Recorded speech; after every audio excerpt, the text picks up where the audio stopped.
Cette fois, les 2 minutes vont rester 2 minutes, mais on va varier un peu le thème. Effectivement, on va parler de l'événement du collectionneur et de la collection. Subitement, dans les 6 derniers mois, sont apparus, dans mes possibilités, un certain nombre d'objets autour de ce qui est chaussant. Mais c'est un peu restrictif, alors on va aller dans les détails maintenant. Déjà, prenons conscience que ce sont plutôt des miniatures. Malgré tout, dans ces miniatures, on s'aperçoit que dans la partie centrale, une jolie petite paire de sabots de lin, décorés, polychromes, fleuris, avec son petit bec significatif des sabots de cette région.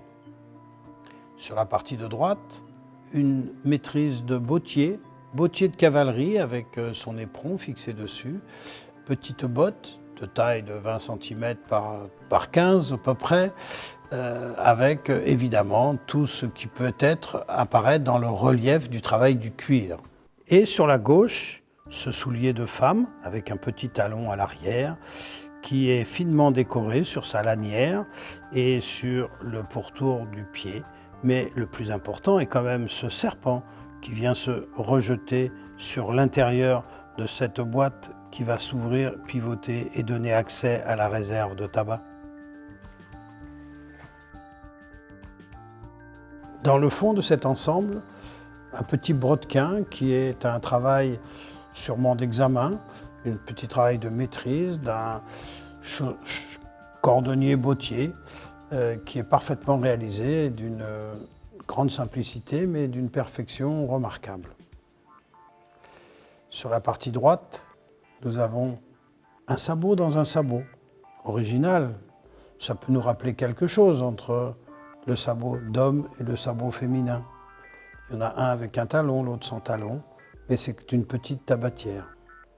Dans la partie plus centrale, cette fois-ci, la tabatière, c'est carrément une paire de sabots, avec une petite écriture et un cœur sur le dessus. Tout de suite, sur sa gauche, de nouveau un sabot qui pourrait nous venir de lin, dont le couvercle n'est autre qu'une petite perdrix qui donne accès à la réserve de tabac. Puis, cette tabatière, un peu plus longue, un peu plus grande, avec une ancre de marine et tout un petit système pour pouvoir l'ouvrir et un mécanisme plus sophistiqué que ce que l'on trouve d'habitude. Cette tabatière est assez originale puisque déjà elle porte une ancre de marine sur le frontal, donc on peut penser que le matelot qui l'a réalisé avait quelques petites choses à nous dire, avec entre autres un arbre de vie, des pampres de feuilles d'acanthe, une petite croix sur la partie arrière et bien évidemment cette baïonnette qui vient verrouiller l'ensemble. Parmi les décorations qu'il n'a pas oublié de mettre, c'est ce magnifique cloutage sur le parti supérieur, mais également sur la semelle. On en voit d'ailleurs ici le détail.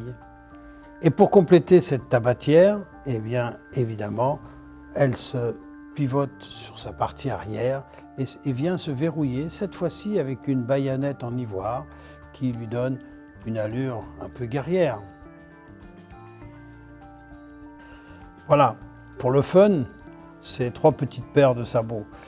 Oui, on peut se poser la question, quelle place dans la collection? Eh bien simplement la véritable représentation de ce qu'est cette collection, c'est-à-dire le travail des hommes et jusqu'où ils ont poussé leur travail. Donc on voit d'abord une petite paire de sabots de dos creusés dans de l'ivoire avec 2 petits anneaux, sûrement pour les suspendre en décoration. Puis cette paire de sabots avec ce joli bec de cygne sur le devant pour la décoration, ces petits talons comme les précédentes. Et là, bien évidemment, pour surprendre et pour choquer, eh bien ces tout petits sabots en argent qui ne sont autres qu'un petit bijou à suspendre au cou. Mais la collection tient aussi quelques bijoux anciens pour avoir un spectre le plus large possible sur ce qu'a été la réalisation des travaux.